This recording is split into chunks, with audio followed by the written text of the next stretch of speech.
जब बोर्ड का एग्जाम होता है तो रिजल्ट आता है, देखा आपने? बोर्ड का, टेंथ का बोर्ड रिजल्ट आता है तो आपने गांव में देखा होगा कि ऐसे बच्चे जो सेकंड डिवीजन आएगा, सेकंड डिवीजन, वो डीजे बजवाते हैं, और जिसका 90 से ऊपर आया वो रो रहा है, 90, और जो सेकंड डिवीजन आया है वो डीजे बजवा रहा है, और पूरे गांव वालों को लग रहा है कितना नालायक लड़का ये।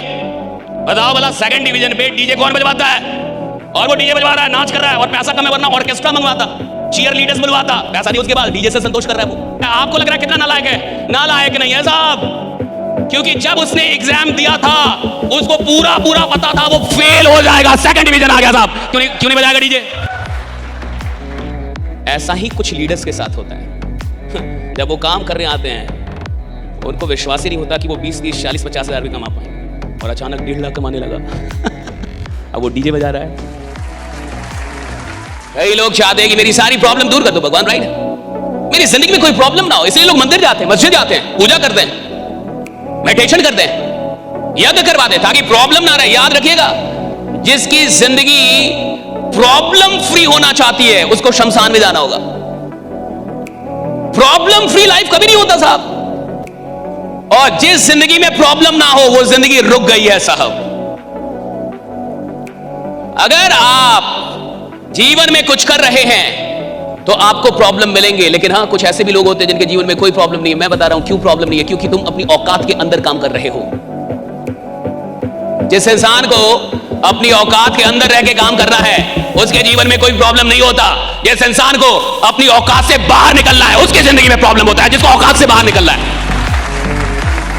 जिनको पढ़ना नहीं है उन्हें ज़्यादा फिक्र होती है कि बादाम खा के पढ़ो तो ज़्यादा अच्छे से याद होता है, लेकिन जिनको सच में पढ़ना है उनको भला क्या फ़र्क पड़ता है। उनके लिए तो रात के चाहे 10 बजे हो या रात के चाहे 2 बजे हो, वो चुपचाप उठ के बस पढ़ाई करने में लग जाते हैं। वो कभी इन चीज़ों की परवाह नहीं करते। वो बस ये देखते हैं कि मुझे पढ़ना है और मुझे सीखना है। वक्त अच्छा है या बुरा या फिर कौन सी जगह है, उनके लिए कोई खास मायने नहीं रखती। वो बस लग जाते हैं। 40 से 80 तक जाने के लिए ताकत लगानी पड़ती है, जैसे बाज को लगानी पड़ती है। उसका आयु होती है 70 साल, लेकिन 30 की उम्र में उसको एक तकलीफ आती है, नाखून मुड़ जाते हैं, पंख भारी हो जाते हैं, चोंच बेंड हो जाती है, शिकार नहीं कर सकता, इनसे पकड़ नहीं सकता और ये उड़ नहीं सकता। 2 रास्ते हैं, या तो मर जा या जिंदगी में आ जा, जाबाज की तरफ। तो जाता है 90 दिन के प्रोसेस में, चला जाता है पहाड़ों पे। सबसे पहले अपने नाखूनों को तोड़ता है, चोंच से पंखों को तोड़ता है, खून बहता है। कुछ दिनों में चोंच को मार मार के नई चोंच, नए नाखून, नए पंख। अब जीता है 40 साल जिंदगी। अपने आप को वापस रिफ्रेम करने के लिए, खुशियों को लवरेज करने के लिए शारीरिक सुख चाहिए, शारीरिक मजबूती चाहिए। तुम क्यों कहते हो कि तुम्हारे पास ये नहीं है? तुम क्यों कहते हो कि मैं गरीब हूँ? तुम क्यों कहते हो कि मैं अमीर घर से नहीं आता? अगर सच में कोई दिक्कत है तो उस दिक्कत को दूर करो ना। जिंदगी में बहाने बनाने से और कमियां निकाल के किसी और को बताने से जिंदगी में कभी कामयाबी नहीं मिलती। अगर सच में कामयाब होना है तो इन कमियों पे चलना सीखो, क्योंकि जितना जल्दी तुम कमियों पे चलना सीखोगे उतनी ही जल्दी कामयाबी का रास्ता तुम्हारे लिए आसान हो जाएगा।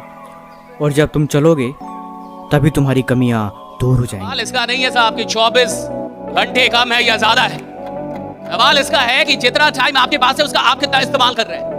जो आदमी उधर नौकरी में जा रहा है, 8 घंटे की नौकरी कर रहा है, तो आपको क्या लगता है 8 घंटे नौकरी कर रहा है? वो 8 घंटे नहीं साहब, नौकरी वो 2 ही घंटे कर रहा है, 6 घंटे बर्बाद कर रहा है। उधर भी वो उधर जाके दुकान खोल रहा है, मजबूरी में खोल रहा है, और दुकान से उसको कोई मोहब्बत, तो थोड़े वो काम कर रहा है, उसका घंटा काम में नहीं गिना जाएगा। काम के घंटे वो होते हैं जो मोहब्बत और शिद्दत के साथ काम में दिए गए, वरना भैया मजदूर से ज्यादा कोई काम नहीं करता। फिर तो मजदूर को होना चाहिए था 100 करोड़ का आदमी। मजदूर 14 घंटे काम करते हैं, 16 घंटे काम करते हैं, फिर भी गरीब ही रहेंगे। आज भी मजदूर, 10 साल बाद भी मजदूर। क्यों साहब? मजदूर जो मजदूरी करता है ना, वो मजबूरी में करता है, मोहब्बत में नहीं करता।